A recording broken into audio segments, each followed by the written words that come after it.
Sebelum kamu menonton, pastikan kamu sudah menekan tombol subscribe. Dan jangan lupa nyalakan lonceng notifikasinya. Dan inilah Kakak Kakak Beradik Beradik Podcast. Menemani malam hari kalian, Angka udah peringatin. Kalau kalian gak kuat, langsung aja di skip ke video berikutnya. Tapi kalau kalian berani, ayo coba tonton. Malam hari ini, Kakak Beradik Podcast siap membahas sesuatu misteri yang pasti bikin kamu ketakutan. Hari ini ada Visi dan Kafuri. Halo. Selamat malam. Malam, Malam. Jadi Kakak Beradik hari ini memang kita mau membahas tentang sesuatu spirit kita bilangnya ya. Tentang roh, tentang hal gaib juga. Dan memang hari ini spesial datangnya ditelat-telatin supaya ini bukti ya, ini kita syutingnya sekitar jam bukan sekitar ini, sekarang jam 10 malam 21.49. Oke. Jadi aku mau kasih tahu dulu kenapa Visi dan Kafuri kita syutingnya di kantor di ruangan ini hari ini. Kurang lebih 1 minggu lalu ya. 1 minggu lalu kejadiannya sekitar jam 10 malam. Jadi nanti ada CCTV-nya juga ya kalau nggak salah, kalau kelihatan di ruangan ini. Nah udah mulai berasa. Iya udah. Rame, pengap, tiba-tiba. Langsung gitu. Langsung kayak breath gitu. Ini bukan yang di sini nih. Ini bukan yang di sini. Dari luar justru. Terus ada yang ikut kalian juga. Gak tahu. Ini baru mulai ya. Aku pengen kasih tahu. Masih ingat ya waktu itu kita syuting ada yang ngelihat ular gede banget. Siapa yang waktu itu syuting ngeliat ular gede banget? Nggak tahu, aku kayak berasa nginget itu aja. Apa dari gedung yang di sana ya, yang di deretan ini ya, di deretan kantor ya? Gedung yang gede itu ya? Dia kayak apa tuh? Ada apa Ada tuh di apa? sana? Ada apa tuh di sana? Iya. Ya jadi di ruangan ini jam 10 malam itu ada dengar suara teriakan perempuan, terus barang-barang di sini tuh pada jatuh semuanya. Nah, ini bukan pertama kalinya ada kejadian luar biasa di kantor ini, tapi memang beberapa kali di atas gitu ya, di lantai 2 ada karyawan yang bukan bagian dari kami. Jadi teman-teman tuh ada yang ngeliat, loh itu siapa belum pulang, terus kemudian orangnya nggak ada. Habis itu ada yang aku gitu di ruangan Ruben juga kadang-kadang barang suka berpindah tempat, tapi ya balik lagi karena kita mungkin orangnya mungkin lupa atau mungkin memang ada orang lain yang masuk. Tapi malam ini kalau bisa sih kita berusaha untuk berkomunikasi sama mereka ya. Oke, tapi sebelumnya menarik banget hari ini kita kedatangan Kak, aku panggilnya apa? Ini Cika, ini Esmeralda sama nggak apa-apa Tobi. dipanggil Cika, perlu dipanggil kakak nggak? Enggak. Nggak. Anak kecil. Oh, anak kecil. Iya. Ini Cika, kemudian itu Esmeralda, ini Tobi. Esmeralda dan Tobi. Kak, aku pengen tahu ceritanya sedikit. Kakak itu mendapatkan gift ini tuh dari kapan? Gift dari kecil. Dan sebelum saya koleksi dolls memang ada temen yang sangat setia ya nemenin saya dari kecil, itu sekitar 72 teman arwah gitu. Jadi saya lebih seneng berteman sama arwah gitu karena ada satu masa di mana orang tuh ketemu saya cuman minta tolong, misalnya uangnya hilang, cariin dong siapa yang nyolongnya gitu. Jadi orang tuh cuman datang bukan sebagai teman tapi ya cuman sekedar nanya-nanya gitu.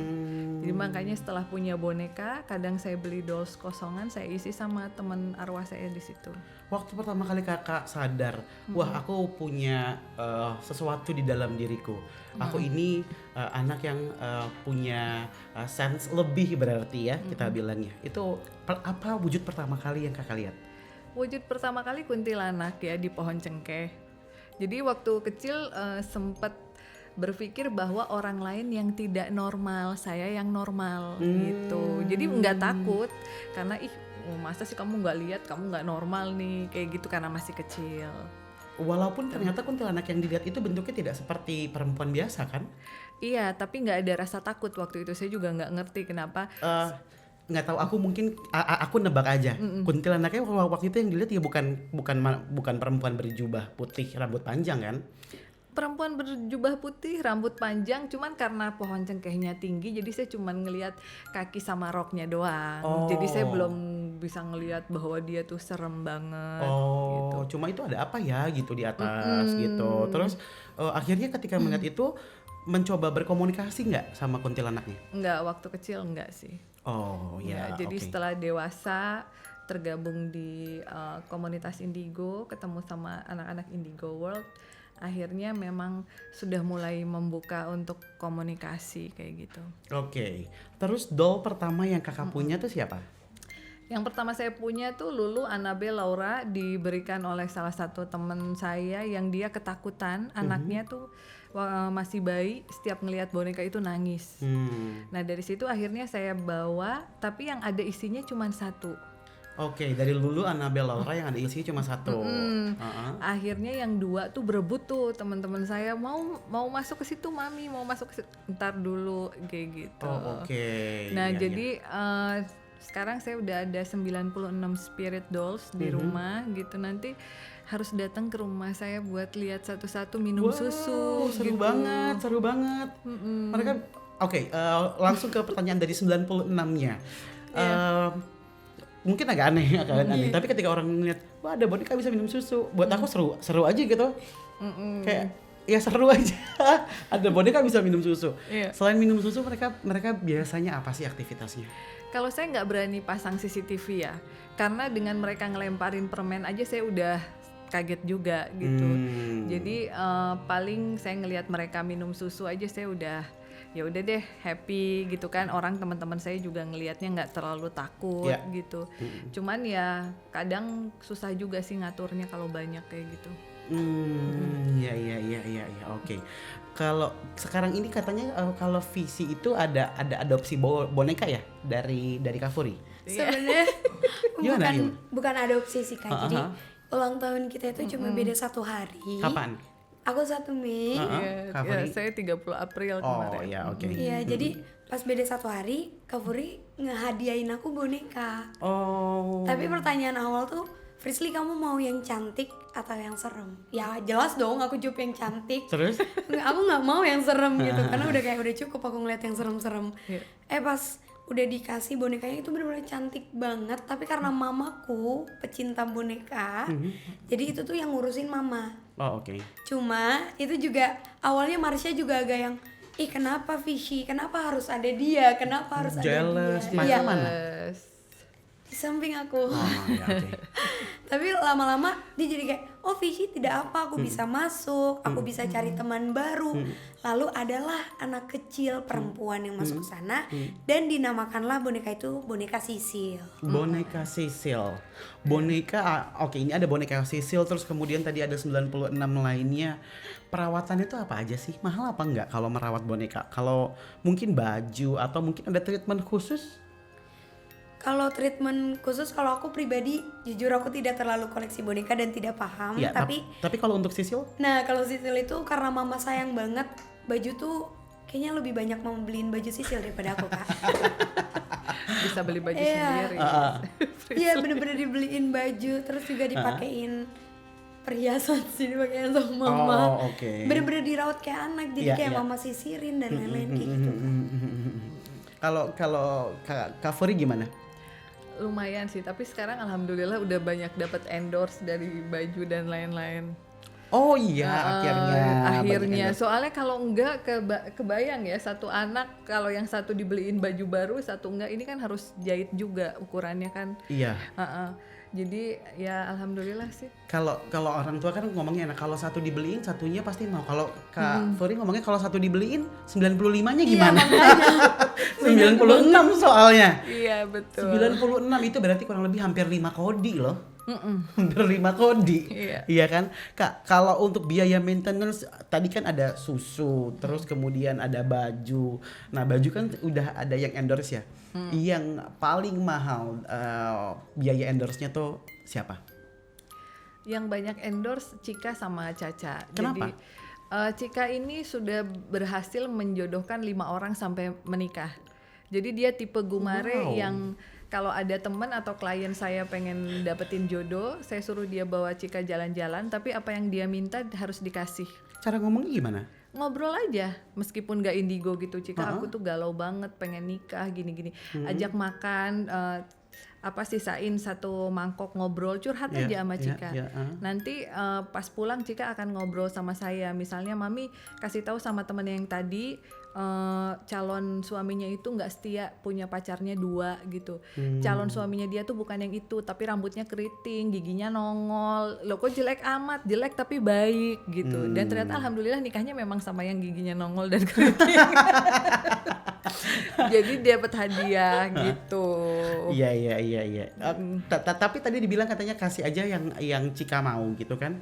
Nah, cara taunya yang Cika mau tuh gimana? Biasanya Cika ngobrol sama saya. Nah, cuman Cika tuh tahu banget kalau misalnya teman-teman saya yang aduh Cika ini kalau sama ini kamu jangan minta yang aneh-aneh ya, kasihan. Paling dia minta itu karet yang buat di tangan kayak gitu. Tapi kalau misalnya orangnya agak ini dia suka minta kalung, baju gitu sih. Oke. Terus aku masih menarik banget di 96 boneka. 96 ada isinya semua. Iya. Dapatnya dari mana? Ada beberapa yang diisi oleh teman arwah saya yang dari kecil, tapi ada yang nggak mau isi dolls. Biasanya saya sering datang ke Bali, ke Campuhan, itu ada tempat pemandian 7 mata air. Tapi itu juga setelah melalui prosesi doa, terus juga memang yang di sana mengizinkan untuk dibawa, silahkan gitu, semuanya good spirit. Ya akhirnya ada gitu. Oh, hasil dari traveling juga berarti dari berbagai tempat. Tempat betul. yang paling ekstrim di mana? Kalau yang hantunya baik meskipun ekstrim itu saya suka Bali sih. Oke. Bali hantunya baik-baik, sopan-sopan, nggak kayak di Jakarta. Dari 96 hantu yang paling kurang baik. Ini hampir saya larung gitu. Oh ya? Hampir saya larung ke laut gitu karena dia selalu nunjukin muka yang serem.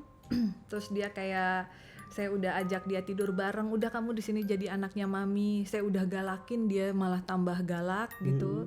Dan saya juga dapatnya ini dari ibu-ibu umurnya udah tua banget, udah nenek-nenek Indo Belanda. Dia dapat ini tahun 1961 dari almarhum suaminya.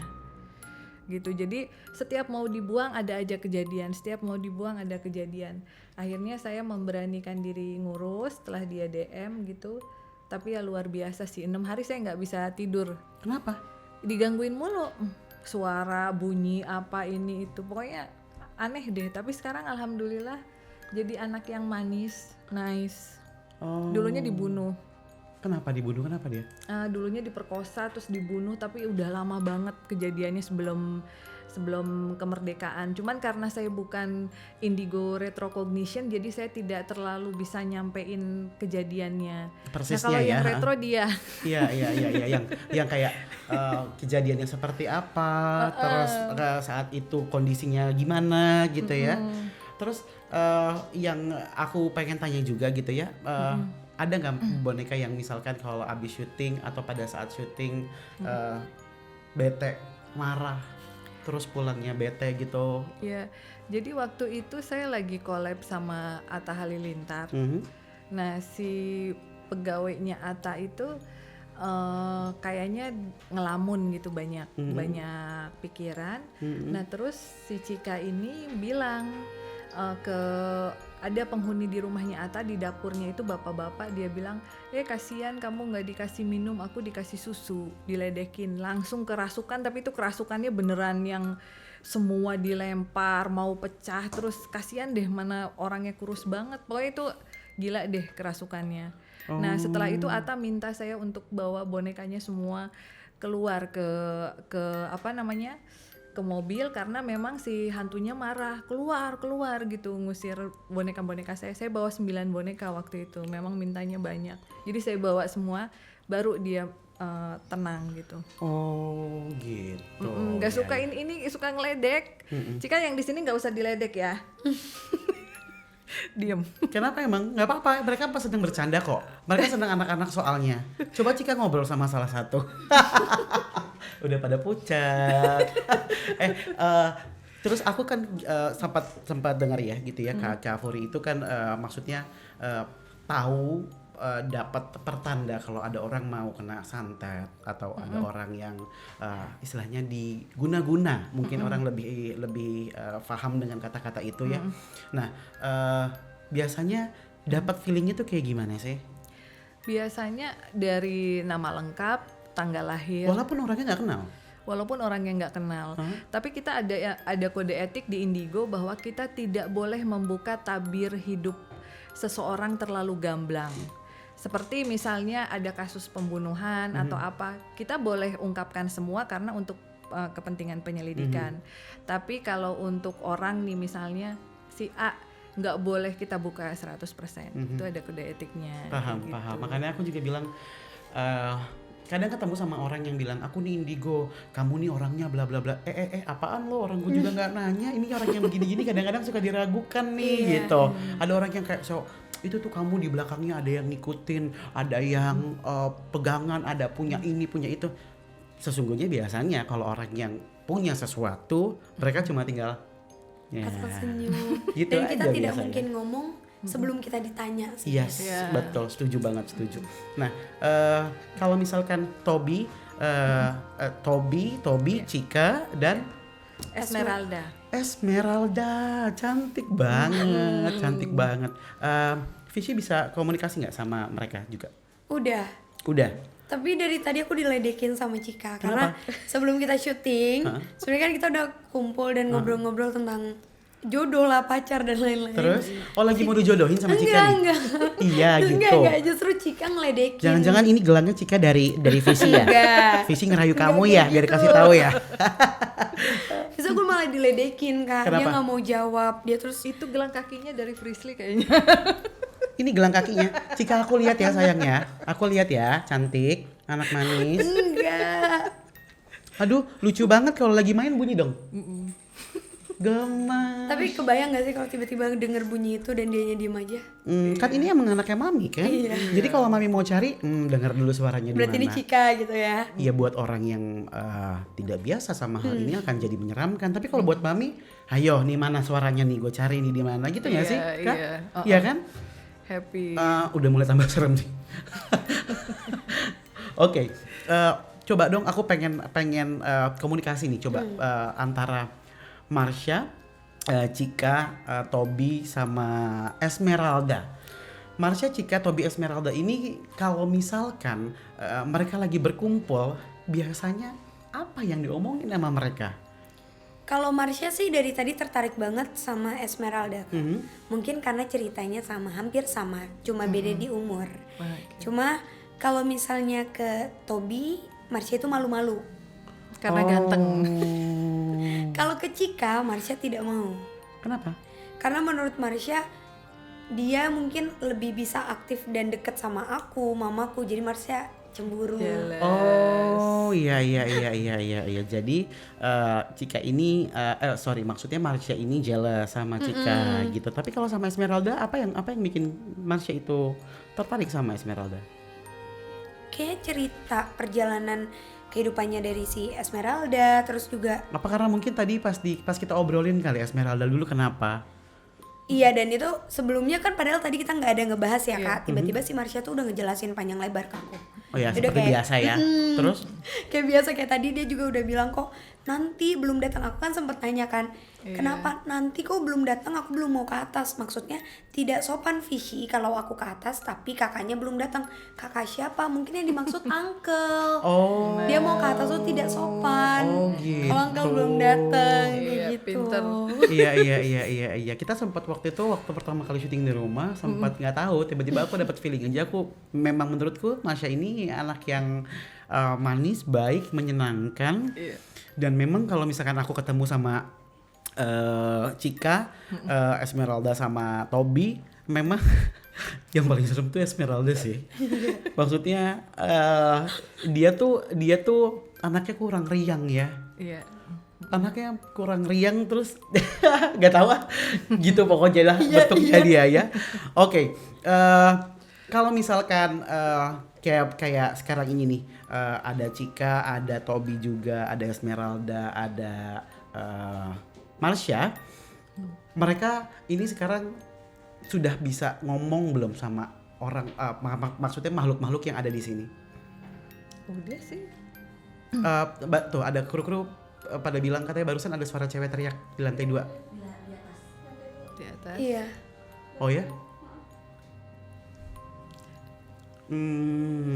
Karena kan Kalau sesuai lantai 2 obrolnya sama dia aja. Soalnya ada Poci. Aku Gue paling malas. takut banget sama pocong. Sama Prisly aja deh. Kalau Jangan. Poci bagian Prisly deh. enggak, itu bagian Marsha lebih tepatnya. Oh iya, aku oke. juga mundur. Marsha. Tapi nah justru ada suara itu karena Marsha kan ibaratnya udah ketemu sama kakak. Iya. Jadi Marsyanya udah berani ke lantai 2. Iya. Makanya sudah ada interaksi. Kulo nuwun tahu Marsha Iya, tuh betul. anaknya. Oke, kita langsung ngobrolin sama tempat ini kali ya. Iya. Ada pocong, aku belum pernah dengar ada pocong di sini. Ada. Sedikit pengen bercerita tentang pocong. Pocong mungkin bisa dibilang adalah makhluk gaib yang paling aku takutin sih sebenarnya. Karena Iya sih. aku pernah ketemu 2 kali. Yang pertama kali itu adanya di mobil. Aku habis ngelewatin salah satu stasiun yang sudah tidak terpakai. Terus pada saat itu aku ada aku di kursi depan, kakakku lagi bawa mobil, terus di belakang tuh ada satu lagi saudaraku lagi duduk. Kita bertiga di mobil. Terus tiba-tiba kita nyium Pandan. bau busuk yang ini. Bau busuk. Bau busuk soalnya dia meninggalnya ketabrak. Di situ. Dia meninggalnya ketabrak, terus memang nggak tahu, aku sih cuma feeling aja ya, seperti biasa Fis.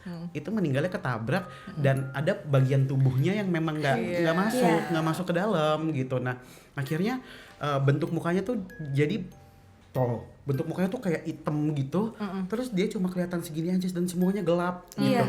Nah kakakku pas lagi jalan, kita udah bilang nih, aduh ada bau ya, ada bau.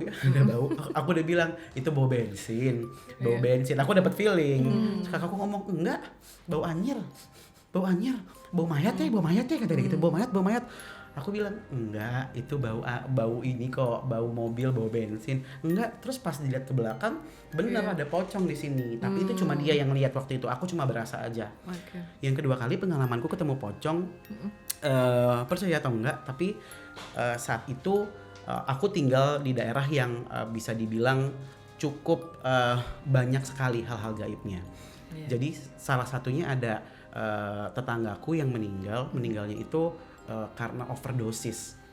Overdosis minum-minuman keras gitu. Oke. Nah, katanya dia ini lagi pengen minta maaf sama orang-orang yang ada di sekitarnya gitu. Nah, kita bikin itu jadi joke gitu waktu itu.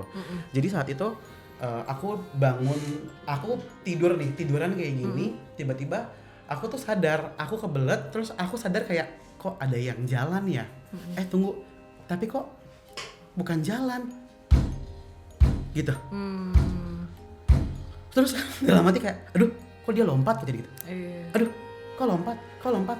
Akhirnya pas buka mata, ini bayangin, ini pertama kali dia tapi gue mungat lagi. Jadi pas aku buka mata, dia tuh gini, lagi begini. Itu aku langsung gini. Aku juga pernah kayak gitu soalnya. Itu dia lagi gini. Terus dia Nyamperin. gini, set begitu langsung ke Iya. depan muka. Itu aku, Betul. itu bener-bener Nggak pingsan tapi. nggak bisa ngomong. Iya. Pokoknya kuncinya kalau orang lihat pocong dia bisa baca doa, bohong deh kayaknya. Iya, emang bener. Ngeliat pocong tuh gak bisa baca doa. Nggak bisa. Ngeliat pocong tuh gak bisa kabur. Kaku. Aduh gak hilang lagi. Mau nyebut, aduh gue bingung nyebut apa Iya, nih, nyebut iya. apa nih gue. Aduh nyebut apa nih gue gitu.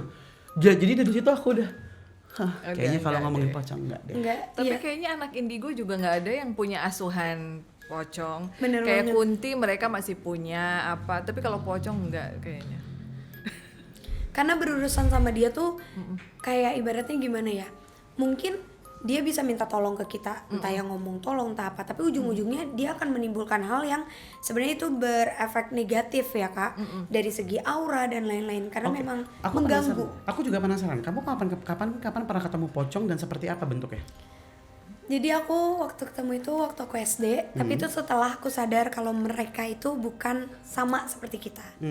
Pas aku lagi tidur sama, tiba-tiba kayak kok ini jelas banget di samping kuping. Tapi aku pas nengok, oh nggak ada.